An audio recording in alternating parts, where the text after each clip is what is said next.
So today, we're going to dive into a really beautiful and profound story called the Sūtra of Śyāma. It's an ancient tale that weaves together these amazing themes of compassion, devotion, and, well, cosmic justice. Let's get right into it. Now, this story comes to us from the Chinese Buddhist canon, which is this huge collection of sacred texts. And it's a specific kind of story called a Jataka tale. What that means is it's actually a story about one of the Buddha's past lives told by the Buddha himself. And really, this whole story is built around a powerful question that still hits home today. What is the true measure of a compassionate life? Just kind of keep that question in the back of your mind as we go through this together.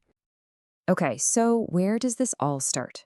Well, funny enough, our story doesn't even begin on Earth. It starts up in the heavens with a promise, a vow, made by a very, very special kind of being. And that being is called a bodhisattva. So what is that exactly? Well, think of it this way.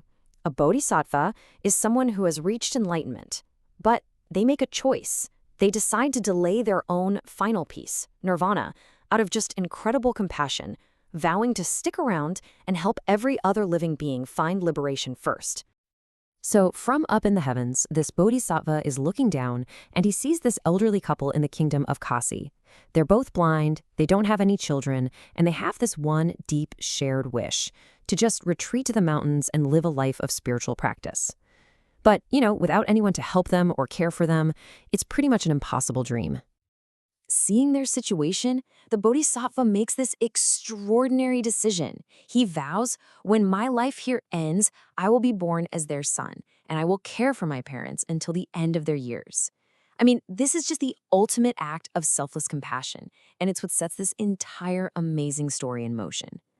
All right, so the vow is made, and now we see it fulfilled, taking shape on earth in a life of what can only be described as perfect devotion. Just as he promised, the bodhisattva is reborn as the couple's son, and they name him Śyāma. And right from the very beginning, it's totally clear he is no ordinary child. His devotion to his parents, this virtue we call filial piety, is just on another level, unlike anything anyone had ever seen. The text actually spells out his exceptional character by listing these 10 virtues. These are really the foundation of Buddhist ethics.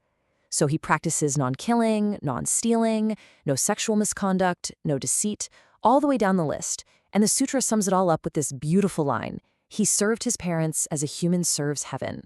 Just wow. And get this, when he's only 10 years old, Śyāma actually reminds his parents of their forgotten dream to go live a spiritual life. He tells them, hey, don't worry, I'll take care of everything. He's not just fulfilling his vow, he's helping them fulfill their deepest wish. The power of his goodness is so profound that it literally transforms their environment into a paradise.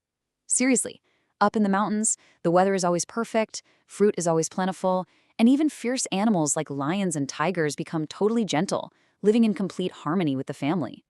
But you know how these stories go. This perfect harmony is about to be completely shattered. A chance encounter, a king on a hunt, is about to change everything. So on this one fateful day, you have two very different intentions meeting at the same spring. On one hand, you have Śyāma, who's there for an act of pure service, getting water for his thirsty parents. And on the other hand, you have the king of Kasi, who's there for sport, to hunt deer. This stark contrast is really the heart of the tragedy that's about to unfold. So the king is hunting, he sees a flash of movement by the water. Śyāma is just wearing a simple cloak made of deerskin. The king, seeing only what he thinks is prey, draws his bow and fires a poisoned arrow. The arrow strikes true, and Śyāma cries out. But listen, just listen to his very first words. He says, "Who has with one arrow killed 3 ascetics? Not 1, 3. Even in his own unimaginable pain, his first and only thought is for his parents, who are now helpless." So what happens next? You might expect anger or a cry for revenge, right? But that's not what this story is about at all. What follows is a moment of deep regret, selfless concern, and a desperate prayer that echoes all the way to the heavens. The king rushes over, absolutely horrified by what he's done, but Śyāma, in his final moments, shows no anger at all. He actually tells the king, "It is not your fault, but my own past karma," meaning it's the result of actions from a previous life. His only worry, his only concern, is for his parents, now left all alone. And in that exact moment the arrow strikes, the paradise that Śyāma's virtue had created just shatters. The universe itself seems to cry out. A huge wind rips through, breaking trees. The sun goes dark, and the streams just dry up.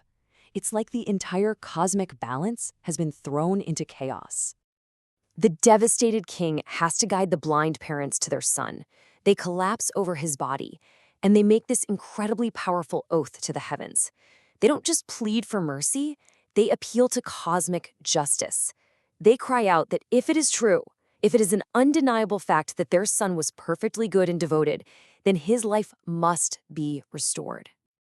And that powerful plea, based on the undeniable truth of Śyāma's goodness, it doesn't go unanswered. This leads to the story's incredible climax, and a final revelation that just ties everything together. Their desperate, truthful cry literally reaches the heavens. The gods themselves, even the great heavenly emperor, are moved by it. They descend to earth instantly and pour a divine medicine into Śyāma's mouth. And in an instant, not one, but 3 miracles happen. First, the arrow comes out, the poison is gone, and Śyāma is brought back to life. At that exact same moment, his parents' sight is restored. And finally, nature itself snaps back into its harmonious, paradise-like state. And here it is. This is the big reveal, the part of the story that just blows your mind. The Buddha, who's telling this tale to his disciples, reveals who everyone was. Śyāma, the devoted son, that was the Buddha himself in a past life. The blind parents, they would be reborn as his own parents, King Shuddhadana and Queen Maya.